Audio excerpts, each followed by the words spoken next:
నెకరెకల్లి పట్టణంలో drainage CC వ్యవస్థల్ని పునర్నిర్మాణం చేసి సరిచేసి కొత్త వాటిని పునరుద్ధరించేటువంటి కార్యక్రమంలో భాగంగా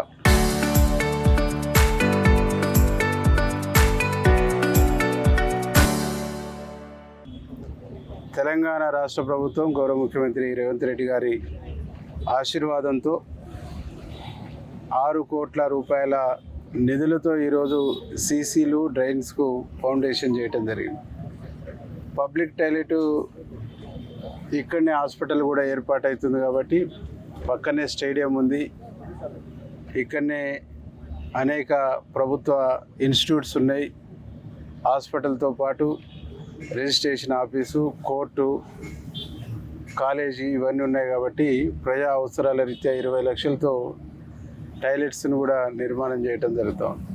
అంటే మొత్తంగా నెకరికల్లు టౌన్ను గతంలో 6 కోట్లతోని డ్రైన్స్ సీసీలు కార్యక్రమం చేసినాం. 90% పూర్తయింది. ఇంకొక 10% ఉంది. మరోమారు 15 కోట్లతోని పట్టణ అభివృద్ధి కోసము నిధులు తీసుకొచ్చి ఈరోజు 6 కోట్ల రూపాయల వర్క్కు ఫౌండేషన్ స్టోన్స్ వేయటం జరిగింది. మిగతా వర్క్స్కు రేపు ఫౌండేషన్ స్టోన్స్ వేస్తాం. ఇవి పూర్తి అవుతున్నటువంటి క్రమంలో ఇంకా ఎక్కడనైనా ఏ ప్రాంతంలోనైనా డ్రైనేజ్ సిస్టమ్ కానీ సీసీ రోడ్లు కానీ ప్రాబ్లం ఉంటే అవి కూడా మరో విడత నిధులు తీసుకొచ్చి అవి కూడా పూర్తి చేయడానికి ప్రణాళికల్ని తయారు చేస్తాం. దీంతో పాటుగా ఇల్లు లేని పేదవాళ్ళు ఉన్నారు.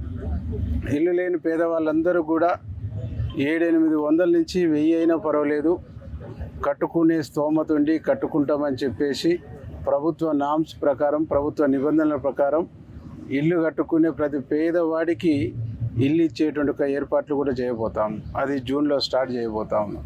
మొత్తంగా తెలంగాణ రాష్ట్రంలో గౌరవ ముఖ్యమంత్రి రేవంత్ రెడ్డి గారి నాయకత్వంలో ఈ రాష్ట్ర ప్రభుత్వం గడిచిన 10 సంవత్సరాల్లో విస్మరించిన, గడిచిన 10 సంవత్సరాల్లో విధ్వంసం చేయబడిన ప్రతి వ్యవస్థను, ప్రతి రంగాన్ని, ప్రతి అంశాన్ని పరిగణనలోకి తీసుకొని ప్రాధాన్యత వైజ్గా పునరుద్ధరించేటువంటి కార్యక్రమం, ఆధునీకరించేటువంటి కార్యక్రమాన్ని తెలంగాణ రాష్ట్ర ప్రభుత్వం చేస్తాం.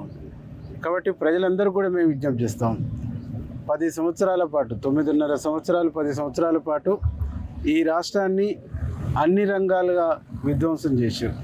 ఎంతసేపు ఆసరా పెన్షన్ ఇది అది చూపించుకుంటూ మొత్తం వ్యవస్థలని అన్నిటి కూడా సర్వనాశనం, విధ్వంసం చేసినటువంటి పరిస్థితుల్లో స్కీముల్ని, పథకాల్ని కంటిన్యూ చేస్తూ కొత్త పథకాలకు, కొత్త స్కీములకు ఈరోజు ప్రాధాన్యత ఇస్తూ ఇలా రేషన్ కార్డులు కానీ, సన్న బియ్యం కానీ, ఇందిరమ్మ ఇండ్లు కానీ అనేక కార్యక్రమాల్లో ఒక పారదర్శకమైనటువంటి పద్ధతిలో దేశానికి తెలంగాణను ఒక రోల్ మోడల్గా తీర్చిదిద్దేటువంటి ఒక సంకల్పంతో మన ముఖ్యమంత్రి గారు ముందుకు పోతా ఉండు.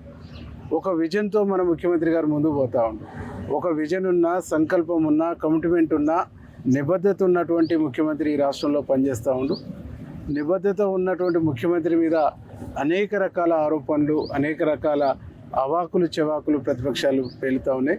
దీన్ని ప్రజలు అర్థం చేసుకొని ఆలోచించి గౌరవ ముఖ్యమంత్రి రేవంత్ రెడ్డి గారికి మరింత బలం చేకూరే విధంగా ప్రజలు మద్దతు, సపోర్ట్ ఉండాలని విజ్ఞప్తి చేస్తారు.